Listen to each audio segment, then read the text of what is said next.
Thank you again, Rabbi Jacobson, for joining us this evening. That's what the Rebbe said to Rabbi Steinsaltz himself, quoting the Talmud. So it's good to see you, not just to hear you. Thank you. Thank you so much, my dear friend, Rabbi Pinchas Halush.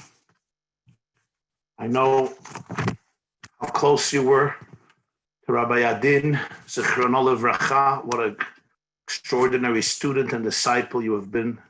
Dedicated, loyal, how much you cherished him and how much he loved you.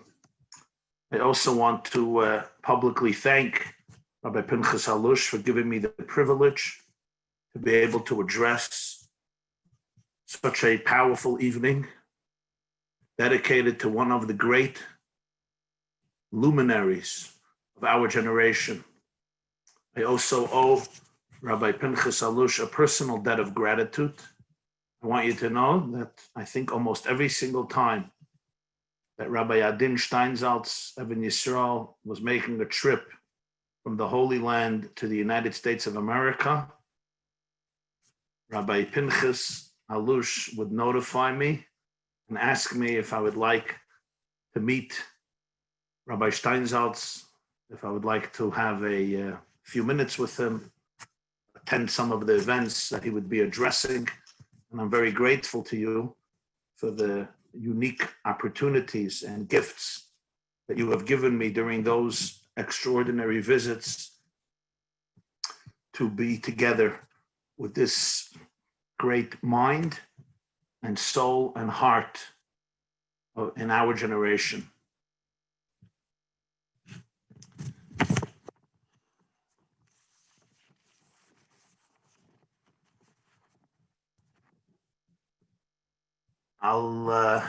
Everybody who knew Rabbi Steinsaltz knows that he was a very honest person.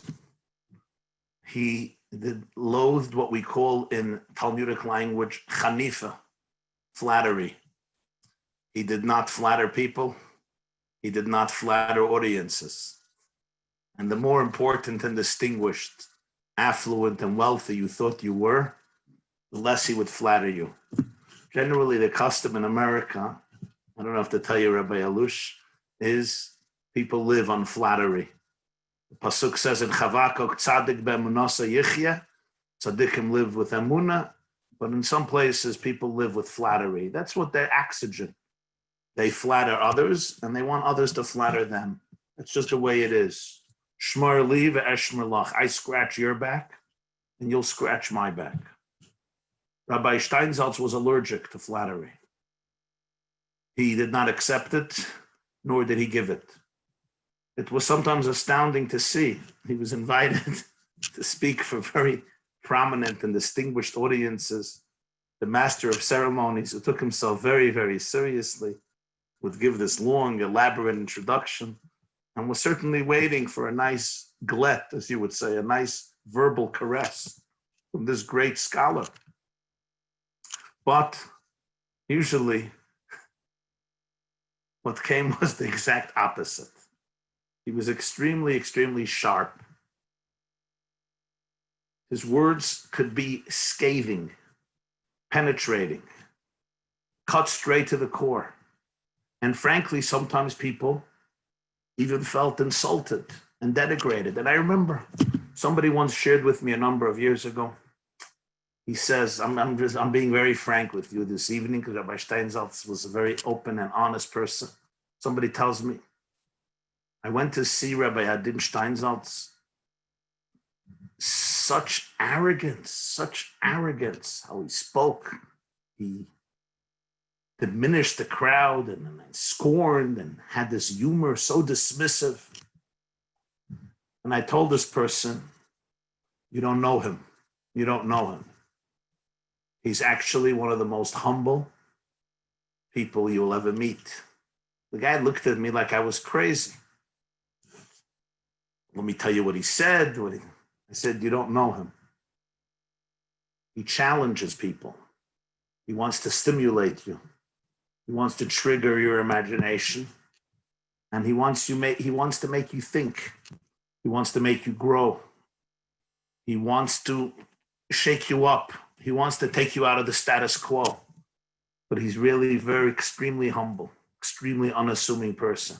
And if you would have the wisdom and the fortitude to stick around, to stay around, and to be humble, you would see after a few minutes or after a few hours that there's another part of him that is very, very soft, very kind, very compassionate, extremely non-judgmental, and very simple. And this person, who's actually a rabbi, was arguing with me. I realized at some point he doesn't get it.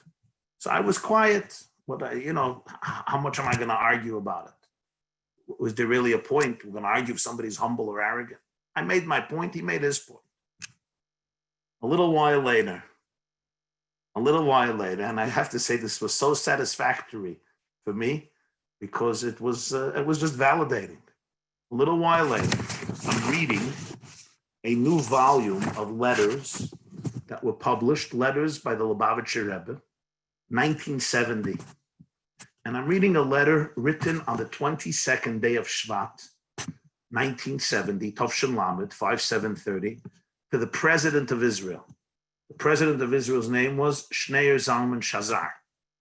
He was the third President of Israel. After Chaim Weizmann and Yitzchak Ben Zvi, in 1963, Zalman Shazar became the president, and he served as Israeli president for around 10 years, till 63 to 73.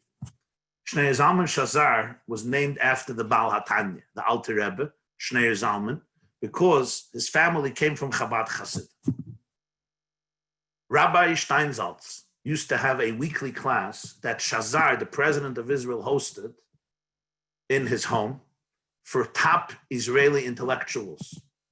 It was an absolutely extraordinary encounter between mostly secular, some very left-wing, liberal, and many atheistic Jewish intellectuals that represented the creme de la creme of the Zionist movement in the 50s and in the 60s, with this young, budding genius who came close to the world of Judaism and Torah and mitzvahs and spirituality and Kabbalah and Machshava and Hasidism and Chabad.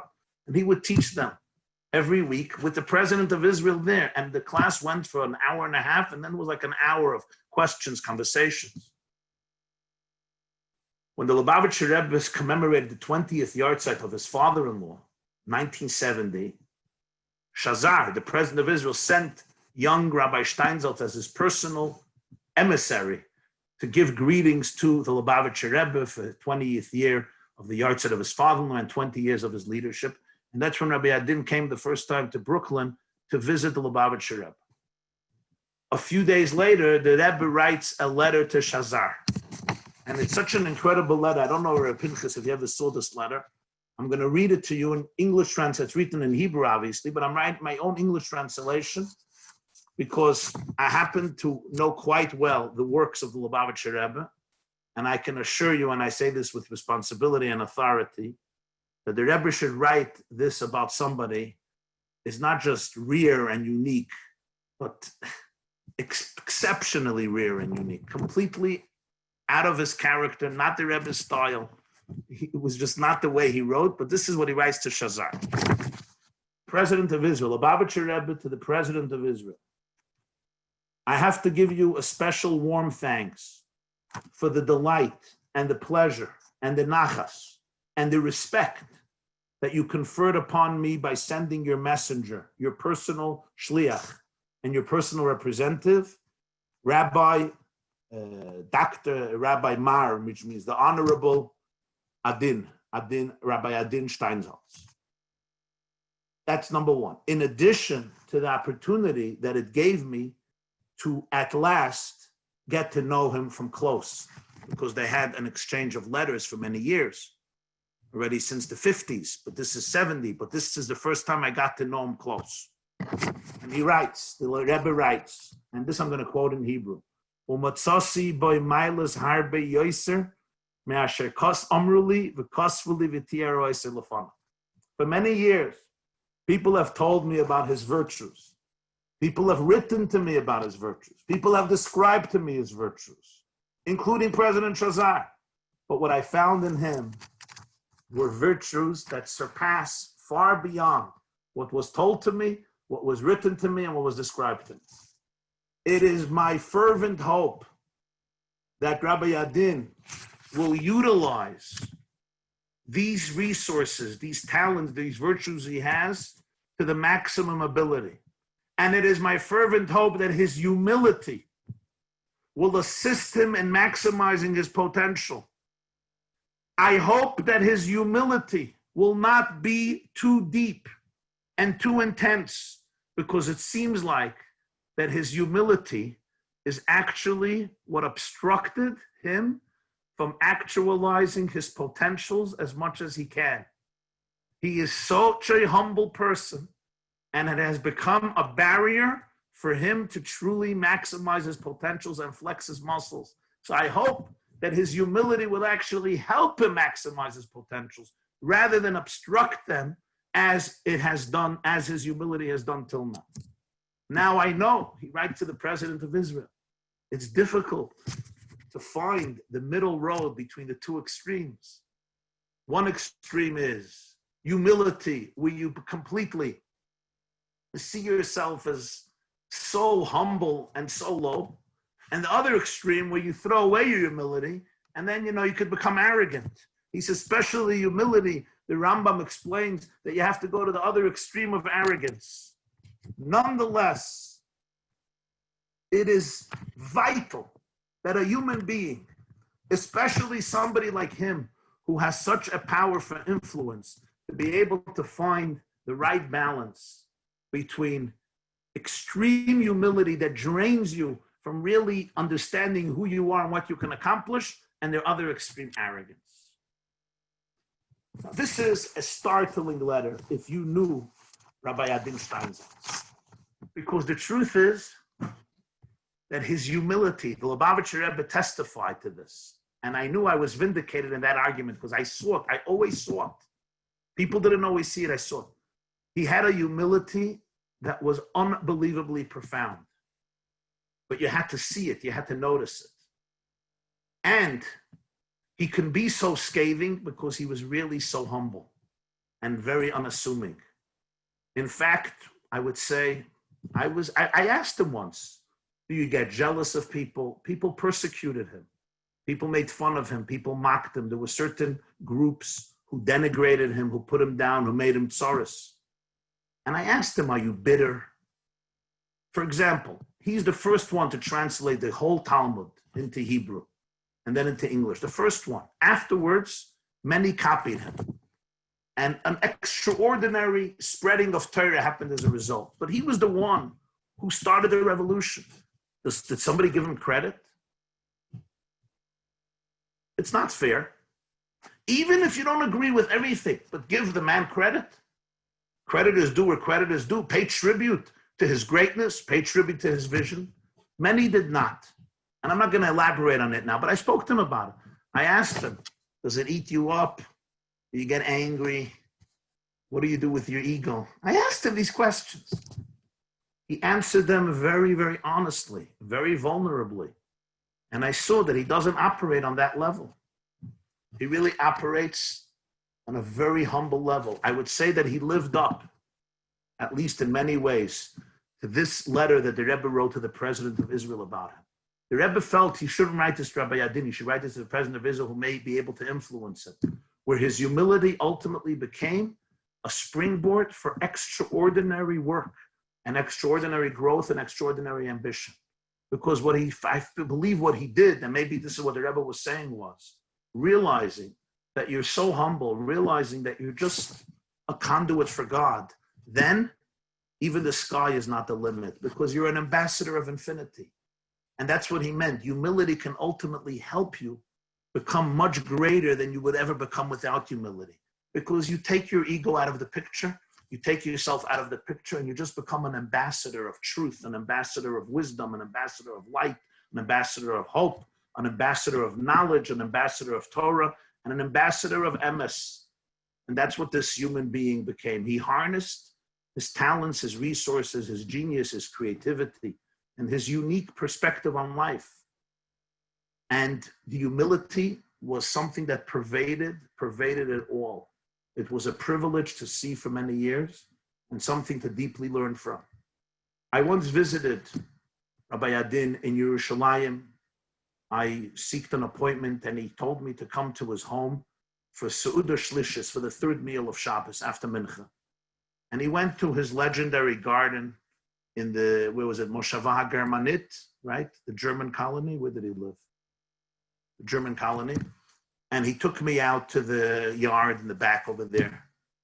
Some little, I don't remember if we sat on little gazebo, whatever there was over there, some old bench, it looked like from the days of Terach before Abraham.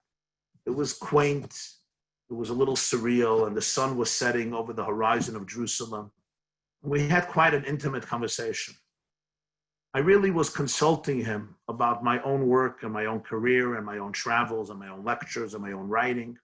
And I started off the conversation, I said, as somebody who's been involved in the work of spreading Torah, speaking all over the world, writing to all types of audiences, lecturing to all types of audiences, I came here for guidance, I came here for advice.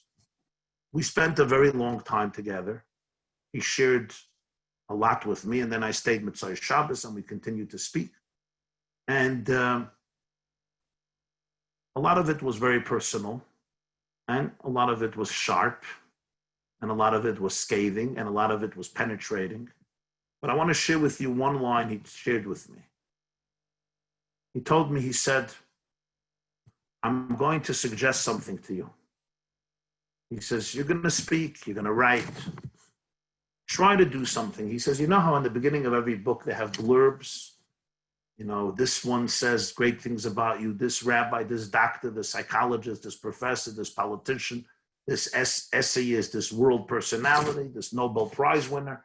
Everybody writes things about you, and this is what it helps sell the book, because it means you're a credible person, great people like you. So he says, you'll probably one day also want to publish, and you'll also have 100 blurbs. He says, I'm going to suggest to you that you should have one more blurb, so it'll be 101 blurbs. So I thought, who does he want me to go to? I said, okay, sure. Who should I get this last blurb from? So Rabbi Steinsaltz, in his inimitable way, with his little smirk and twinkle in his eye, says, in his whisper, he says, try to get one last blurb from someone. He may not be as important as the others, to you or to others, but I think it's good to. I said, who? He says, God. Get a blurb from God. So I said, how do you do that? How do you get me a blurb from God? So he said that the Gemara says in Masechta Shabbos, Chaysamai shel HaKadosh Baruch Hu emes. The seal, the blurb of God is truth. He says, make sure you're writing the truth. Make sure you're speaking the truth so that God will give you a blurb. And then he laughs, and in his humor, he says, I'm not telling you that it's the most important blurb. I'm not saying that. I'm not going to exaggerate to you. But I think among all the blurbs, it should be one of them, which was, of course, a very profound and humorous and beautiful way of saying, ultimately, success in life comes from one thing and one thing only. And that is, if you share truth, the truth, and only the truth. And that's what he did. Let my people know, his motto, the truth of who they are, where they come from, and where they're going. When he began teaching this weekly class in the home of the President of Israel, he succeeded great scholar in Jerusalem, Rabbi Avraham Chaim, passed away in 1958. He was an older man, a sage, came from a prominent family, generations of rabbis in Russia and Ukraine, Adatz, Peretz Chaim, the famous Chaim family. Rabbi Steinsaltz was a Baal Tshuva, and he took over the class, which was called Chug Chaim Mishnat Chabad. So somebody asked him, said, you're sitting here. He was born in 1937. He took over the class when he was around 20 years old. He's sitting here with the President of Israel, or with the soon-to-be President of Israel, then the Minister of Education. People in their 60s, in their 70s, top intellectuals, people of the stature, David Ben-Gurion, that stature. And you're sitting here, a 20-year-old kid, yeah, and teaching them something strange. You know what he said without skipping a heart's beat? He said, I'm not 20 years old. I'm 3,320 years old. Nobody here is 3,320 years old. And of course, what he was saying is, I'm not spewing here my own materials. Of course, he said it in his own way. It was filtered through his mind, through his metaphors, through his knowledge in science and physics and biology, and of course, mathematics and zoology and all of his other psychology, all of his other streams of wisdom and consciousness that would come into his speeches. But essentially, I'm representing Judaism, and Judaism is 3,300 years old when Torah was given at Sinai. And once you appreciate that, then humility does not become a contradiction for self-actualization, because self-actualization is not about my ego. It's about what Hashem wants me to do in this world as his shliach, as his messenger. I once asked Rabbi Adin, I said to him, Kvod Harav, I want to ask you a question. You're an educator. You created a school system. You created yeshivas, high school students. Rabbi Pinchas is one of his students in his yeshiva, Makar Chaim, many other hundreds and thousands of students over the years in Israel and in other places in the world, Russia and other places. And I asked him, I said, I also try to teach. I want to know something. What do you want from your students? What do you want them to look like? Do you want them to be as brilliant as you? Do you want them to have a holistic approach to Judaism? Do you want them to know all the basic works of Jewish philosophy, of halakha, of Jewish spirituality, of Musar, Chassidus, Kabbalah? What is your agenda? What's your prize student? Tell me your mission statement. I wanted to know. You know what he told me to Pinchas? Listen to what he told me. He said something so moving and so simple and so profound. He says, I have told my students what I want from them. I want that when they walk in the street, somebody is walking by and somebody sees one of my students, just sees him or her walking. And the person sees them, sees one of my students. And then the person walks by and is compelled to turn around and take a second look. And the person says, there is something about this person, and I want to know what it is. There's a radiance, there's a dignity, there's a halo of light that surrounds this person. What does he know about life that I don't know? I would like to learn that. He says, that's my ambition for my students, which was such a powerful way of saying, I want my teachings, I want Torah to transform them from within. I want them to become people who are not just preaching religion or doing things by rote, but they breathe it, they live it, they become refined people. You could see a light on them. You could see how they live. He was really quoting the Rambam in Deis, chapter 4, that the sage is recognizable, how he eats, how he drinks, how he goes to the bathroom, how he dresses, how he walks, how he engages in intimacy, how he handles his financial affairs, how he deals with people, how he engages in business. You see it everywhere. One of the unique things about Rabbi Adin was there was no labels by him. He was not impressed with religiosity that was not truly authentic. There was no judgmentalism. You did not fit into this group or that group. Wherever you are, he would try to challenge you like he challenged himself. And indeed, I would say a lot of religious people did not feel comfortable with him because he managed to bring out things that are sometimes need enhancement in us. You know, Judaism could become very robotic, We get stuck in the quagmire of our cultures, of our groups, of our nusachs. We become political. We become party-oriented. It becomes more about the ego than about God. It becomes more about protecting my reputation than about the search for truth.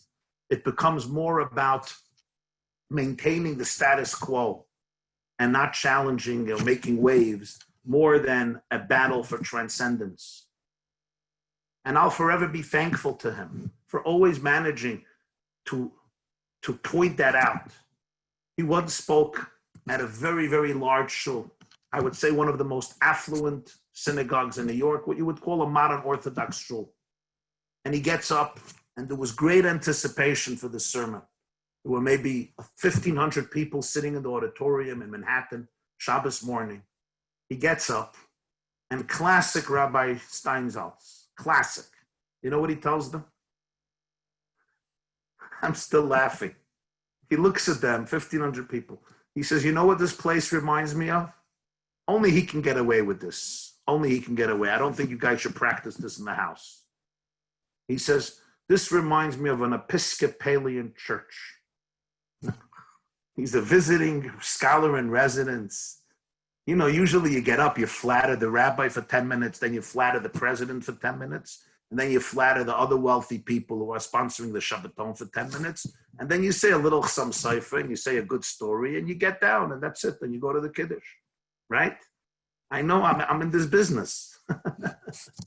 He gets up. He says, this place reminds me of an Episcopalian church. People were horrified. But of course, everybody's going to listen. Everybody's listening now. What is he going to say? What do we do here? And he says, everything is so predictable. Everything is predictable. You know exactly when you're leaving shul every Shabbos. Why does it never happen that one of you, middle of Shemona Esrei, gets stuck in a conversation with God? Why does it not happen that one of you, in the middle of davening, feels a romantic relationship with God and doesn't want to leave? He says, you all leave exactly the same minute every single Shabbos. And he told them, the Baal Shem Tov said something unbelievably powerful. Everything in the world can be done with coldness, besides one thing. You can't create life without passion. A fetus cannot be conceived during intimacy if there's no passion. Life is not created without passion. He says, poor Baal Shem Tov, he didn't live in our generation. If yes, we would have taught him about artificial insemination. You could create life without passion. He says, that's the uniqueness of our generation. We know how to do everything without passion, even create life. But I'm telling you, your Judaism needs passion, passion, passion. Now, to be honest, some people didn't like it. Like, what do you come here and insult us? But anybody who had a deep soul, sensitive soul, you had to fall in love with such a person. He told you the truth, and he challenged you. He didn't just tell you what you wanted to hear. He told you what you had to hear. I remember I was once at a big convention of a very big organization, very big Jewish organization, and a successful one. The reason I went there, actually, my father of Blessed was a journalist, and he was invited, so he took me along for Shabbos.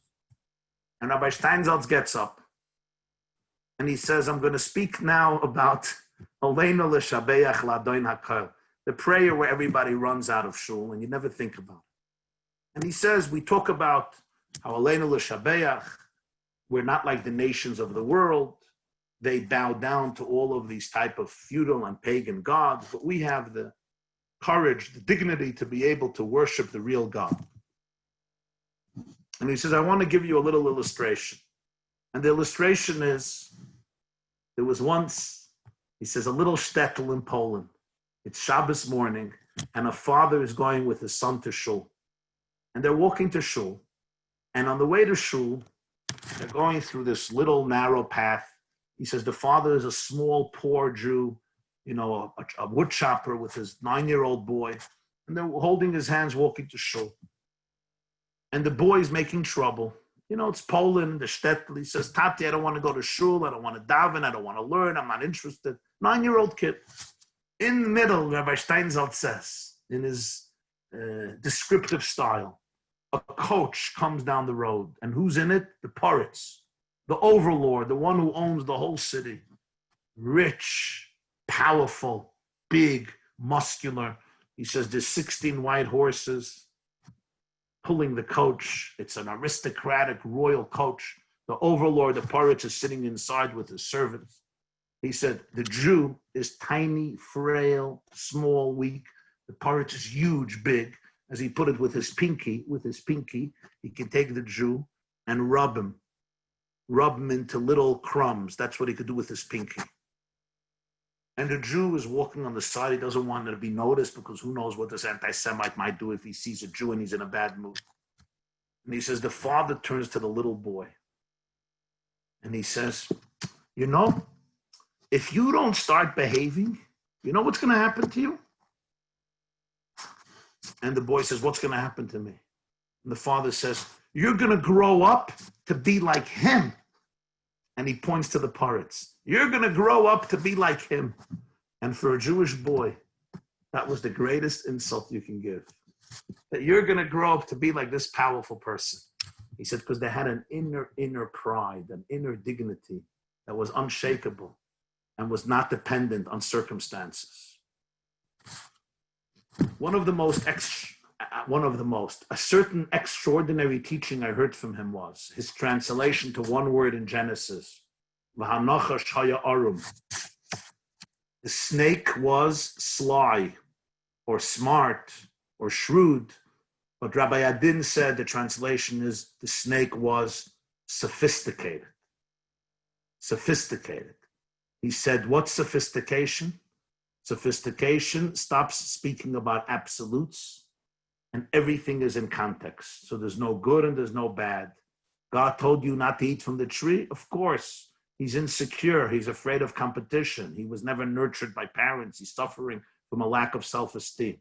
He said, today we live in a time you can't even say about a piece of art, it's nice or it's ugly. You can't say about your country, it's mine. You can't say a terrorist is a terrorist. Everything is in context. He says that's the curse of sophistication. You don't know if you're coming or you're going. There's nothing that you could speak about in certain terms, in absolute terms. This was his very subtle way of rebuking a generation during the second intifada in Israel, where so many Jews were so apologetic for their existence. But that interpretation, it was so powerful, it was so telling about one of the greatest contemporary challenges of our generation. You know, Rabbi Pinchas sent me a letter today, just came out this week, 1956. Think about this, 1956. Rabbi Adin Steinsaltz was 16 years old, approximately 16 years old. Well, the Lubavitcher Rebbe writes a letter to an elderly Jew from Jerusalem, Rabbi Nochem Shmaryahu Sasonkin, who was a great chassid from Russia and a great scholar and a well-known Jew in Israel, a well-known Hasidic Jew, and he writes to him, there's a 16-year-old boy, he gives him the address, Katamon 100, Jerusalem. He's 16. I got a letter from him. His name is Adin Steinsaltz, and it seems like he's confused about the future path he should take in life. 16-year-old boy. And the home that he grew up in is also not so conducive for a life of Torah. And I want to ask you to take a personal interest in him. You live in Yerushalayim, and find a way to get in touch with him. I'm giving you the address, and help him find his way. And maybe he could go for a little bit away from Yerushalayim, so he's not living in an environment and people who are trying to schlep him away from Torah, and he could find himself. And please help him do this. It doesn't have to be only you, but I think you're the most suited, and then you can already direct the efforts and bring in other people and so on and so forth. This is 1956. 10 years later, I saw a video, Rabbi Sasonkin sitting right near Rabbi Adin as he was getting married to his Rebbetzin from the Azima family. May she be healthy and live and enjoy many, many years of a lot of nachas as being an Eishes Chaver and such a loyal partner to her husband and his incredible and tireless work and endless traveling. And I thought about it. Here's a Rebbe sitting in New York, trying to build his own community, and a 16-year-old kid writes him an email, for a Freudian slip, writes him a letter from Jerusalem in the 50s. The Rebbe got hundreds and hundreds and hundreds of letters. Imagine, Reb Pinchas, you ever thought if the Rebbe would have ignored that letter? You ever ignore an email that you get? Can you please help my 16-year-old kid? Okay, you know how many emails I get? Help my 16. If the Rebbe would have ignored it, he was busy, he had a busy day. He had other hundreds. It's not pikuach nefesh, the kid wasn't dying. He was confused. Who's not confused? You know, people are not confused. Smart people are confused. Imagine the Rebbe would have neglected that letter from a 16-year-old boy. Imagine, just imagine. The Rebbe did not neglect the letter. He took one of the oldest and most prominent Chabad Hasidim in Jerusalem, and he told him, this boy is your mission. And he's not dramatic in the letter. He doesn't say, I see great things. No, just as a Jew, he said, I don't have to explain to you the great schus of helping a Jew come closer to Torah and mitzvahs and helping a young man, find himself. That's what he says. Of course, hindsight is 20/20. Probably the Rebbe saw more. And look what happened. Here's an individual soul who literally illuminated a generation. 60, 70, 80 books. I don't even know how many he authored. Through personal contacts, through institutions, through books, through writings, through works, through lecturing, through all types of encounters and experiences, through students and disciples and organizations and initiatives in so many different communities and backgrounds, all from that one letter to teach you how you have to be able to look at a soul and how you have to be able to see the potential of a soul. One of the greatest messages I personally learned from Rabbi Adin was something he once shared, and he said, the Gemara says in Shabbos, Kuf Yotes, Al Tigui b'Mashiachai, Elu Tinoikas Shel Beis Rabba. Do not touch my anointed ones. Who is that referring to? The Talmud says these are the little children. Ask Rabbi Adin, why are children called Mashiach? Why are they called Mashiachs, little anointed ones? And his answer was exceptional. He said, every child, when they're young, they dream either to be the Messiah or to bring the Messiah. When you're a child, I'm going to be the next president. I'm going to be the next governor. I'm going to save the world. I'm going to cure the world from cancer. I'm going to cure the world from the corona. When you're a child, you lay in bed or you look at the stars outside and you fantasize about being the Messiah or bringing the Mashiach to the world. That's what a child does. We dream. Our ambitions are uninhibited, naive, honest, innocent, and very pure. Because then you grow up and you become cynical. And the stress and the anxiety of life and the challenges of life, they drain your energy. And you stop dreaming. Now it's all about making a living, paying your mortgage, paying for tuition, making ends meet, and just survival. You go into survival mode. So the Talmud says, Al tigui b'Mashiachai elu tinoikas shel Beis Rabba. Even when you become older, don't get rid of that little Mashiach in you. Never get rid of that inner child. Always remain a child.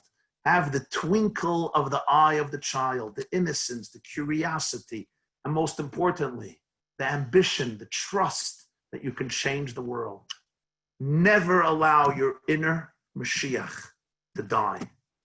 And I would say in that sense, Rabbi Adin Steinsaltz was an 83-year-old man who was still a child, a 70-year-old man who was still a child, a 60-year-old man who was still a child in the most blessed way, never lost his curiosity, never lost his inquisitiveness, never lost his drive to do more and more and more, never lost his twinkle, never lost his magic and charisma, and never lost a certain simplicity and innocence and belief that people can do much better, that people can really change the world. He never lost the Mashiach, the child inside of him.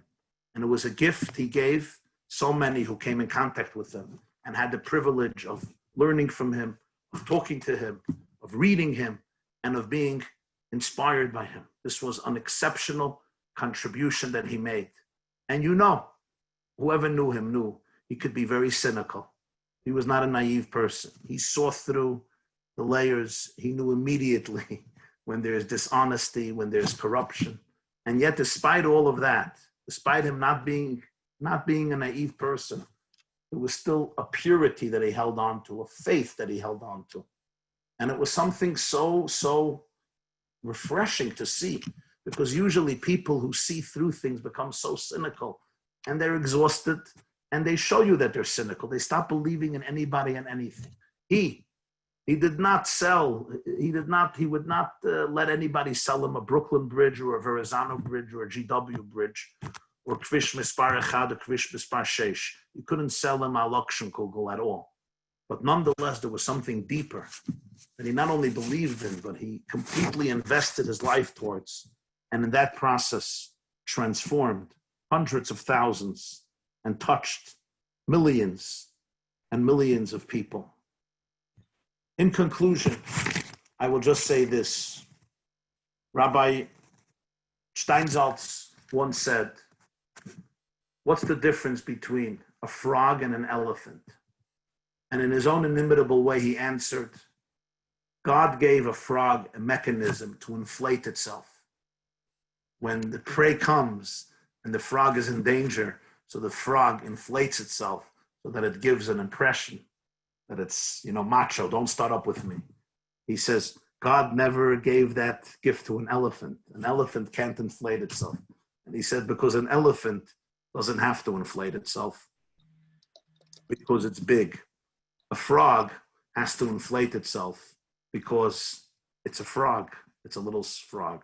And of course, his message was that the greatest gift in life is when you know who you are.